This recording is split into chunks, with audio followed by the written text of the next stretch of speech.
Sri Mulyani naikkan target pajak, siapa yang akan tertekan? Analisis ekonomi makro. Salam pengantar. Assalamualaikum warahmatullahi wabarakatuh. Halo sahabat semua, senang sekali saya bisa hadir kembali bersama Anda. Hari ini kita akan membahas sebuah topik penting dalam kebijakan fiskal Indonesia, yaitu rencana pemerintah melalui Menteri Keuangan Sri Mulyani yang menaikkan target penerimaan pajak dalam RAPBN tahun 2026 hingga hampir 2.700 triliun rupiah, atau tepatnya 2.692 triliun rupiah, setara dengan 10,47% dari produk domestik bruto. Angka ini tentu mengejutkan dan ambisius. Pertanyaan besar kita adalah, apakah target setinggi ini realistis? Apa dampak positif yang bisa dicapai? Apa potensi dampak negatifnya? Dan yang lebih penting, solusi apa yang seharusnya ditempuh agar target tidak sekadar angka di atas kertas? Mari kita bahas bersama dengan pendekatan makroekonomi kritis. Ambisi target pajak. Mari kita lihat dulu angka besarnya. Pemerintah menargetkan penerimaan pajak tumbuh 12,8% dibanding tahun 2025, sementara pertumbuhan produk domestik bruto nominal diperkirakan hanya sekitar 8%. Artinya, dibutuhkan tax buoyancy sebesar 1,6. Secara sederhana, tax buoyancy mengukur elastisitas pajak terhadap pertumbuhan ekonomi. Normalnya, negara berkembang hanya mampu mempertahankan buoyancy di kisaran 1,0 hingga 1,2. Jadi angka 1,6 jelas sangat ambisius. Sekarang mari kita lihat dampak positifnya. Bila target ini tercapai, negara akan memiliki ruang fiskal atau fiscal space yang lebih luas. Ini penting untuk melanjutkan proses fiscal consolidation, yaitu menekan defisit anggaran dan memperbaiki posisi utang pemerintah. Dengan penerimaan yang lebih tinggi, pemerintah bisa menurunkan debt to GDP ratio, mengurangi ketergantungan pada sovereign borrowing, dan menjaga kepercayaan investor global terhadap pasar keuangan Indonesia. Namun, mari kita lihat juga sisi negatifnya. Target setinggi ini mengandung policy risk. Apabila pertumbuhan ekonomi tidak sesuai harapan atau terjadi perlambatan global, penerimaan pajak berpotensi meleset jauh. Jika itu terjadi, pemerintah bisa terpaksa memangkas belanja publik atau menambah utang jangka pendek. Dampaknya, stabilitas makro atau macroeconomic stability bisa terganggu dan konsolidasi fiskal malah berbalik menjadi tekanan fiskal. Jadi apa solusi terbaik? Pemerintah sebaiknya menetapkan target dengan moderate buoyancy, misalnya 1,2 hingga 1,3 yang lebih realistis. Fokus perlu diarahkan pada administrative efficiency, digitalisasi sistem perpajakan, pemadanan NIK dan NPWP untuk memperkuat basis data, serta implementasi risk-based audit. Dengan begitu, penerimaan bisa meningkat secara kredibel tanpa membebani ekonomi dengan angka target yang terlalu tinggi. Pertumbuhan versus pajak. Mari kita masuk ke hubungan antara pajak dan pertumbuhan ekonomi, atau yang sering disebut growth tax trade-off. Mari kita lihat dulu sisi positifnya. Ketika penerimaan pajak tinggi, pemerintah memiliki fiscal capacity yang lebih besar untuk membiayai pembangunan. Belanja pada infrastruktur, pendidikan, dan kesehatan bisa meningkat. Secara teori makroekonomi, ini mendorong long-term potential output, memperkuat human capital development, dan meningkatkan daya saing nasional. Dalam jangka panjang, pajak yang tinggi namun produktif dapat menjadi modal bagi inclusive growth. Namun, mari kita lihat juga dampak negatifnya. Pajak yang terlalu tinggi atau dipungut secara agresif bisa menekan aggregate demand dalam jangka pendek. Konsumsi rumah tangga yang menyumbang lebih dari 50% produk domestik bruto Indonesia bisa melemah. Dunia usaha bisa menahan investasi karena merasa beban pajak meningkat. Akibatnya, pertumbuhan real bisa melambat dan terjadi crowding out effect, di mana peran pemerintah dalam ekonomi mendominasi sementara aktivitas swasta tertekan. Jadi apa solusinya? Pemerintah perlu menerapkan growth-friendly taxation. Fokus bukan menambah tarif atau memperluas pungutan baru, melainkan memperluas basis pajak, menutup celah tax evasion, serta memperbaiki kepatuhan wajib pajak.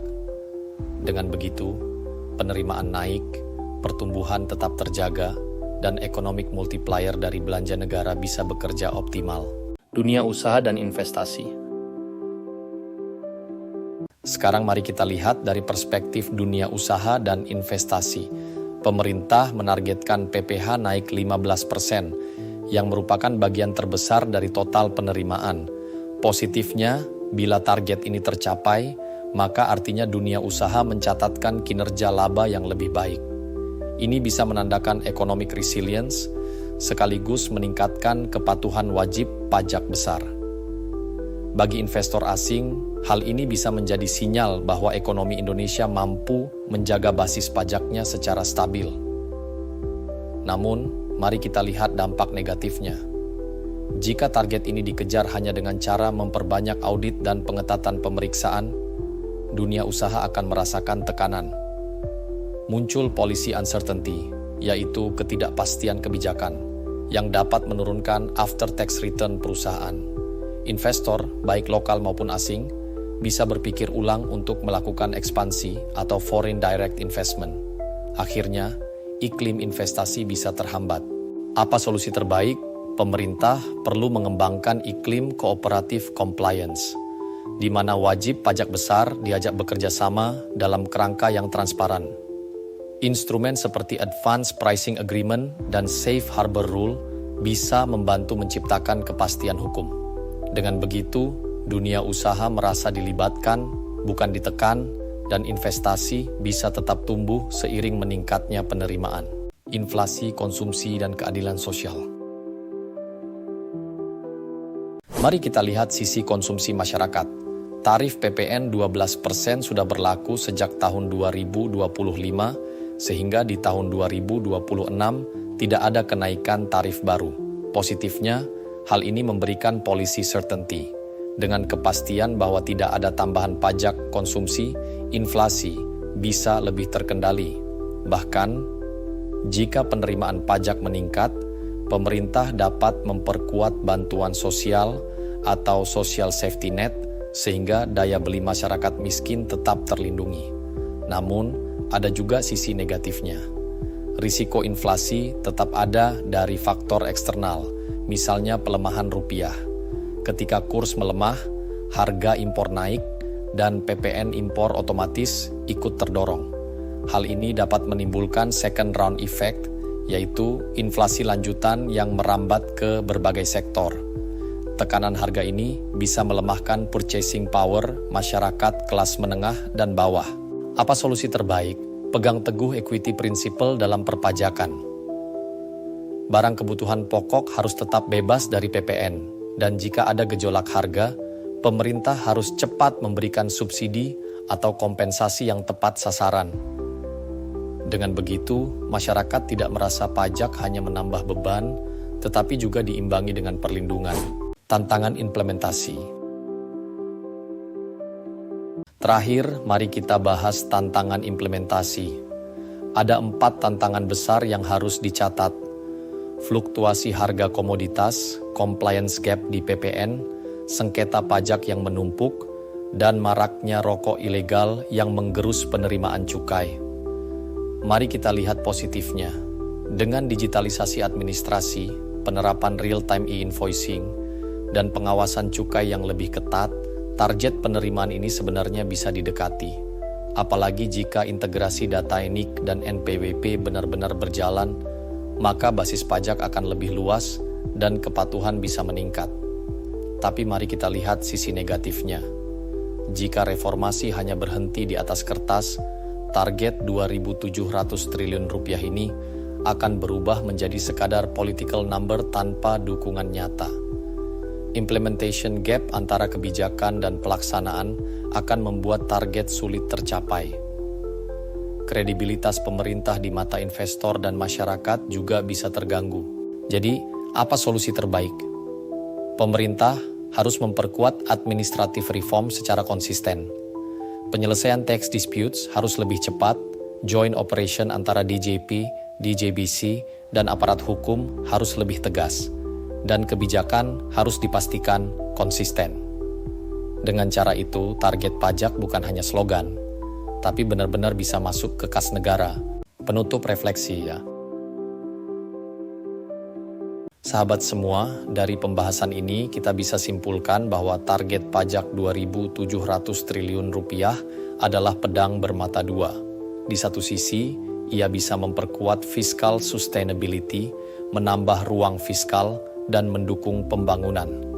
Di sisi lain, bila dikejar tanpa strategi yang tepat, ia bisa menjadi beban, menekan konsumsi, menghambat investasi, dan mengganggu stabilitas makro. Kuncinya ada pada 3 hal: fairness, efficiency, dan certainty.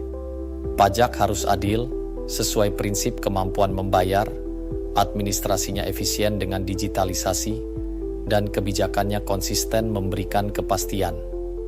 Dengan begitu, pajak tidak hanya menjadi kewajiban, tetapi juga menjadi instrumen pembangunan nasional yang mengikat kepercayaan antara negara dan rakyatnya. Wassalamualaikum warahmatullahi wabarakatuh.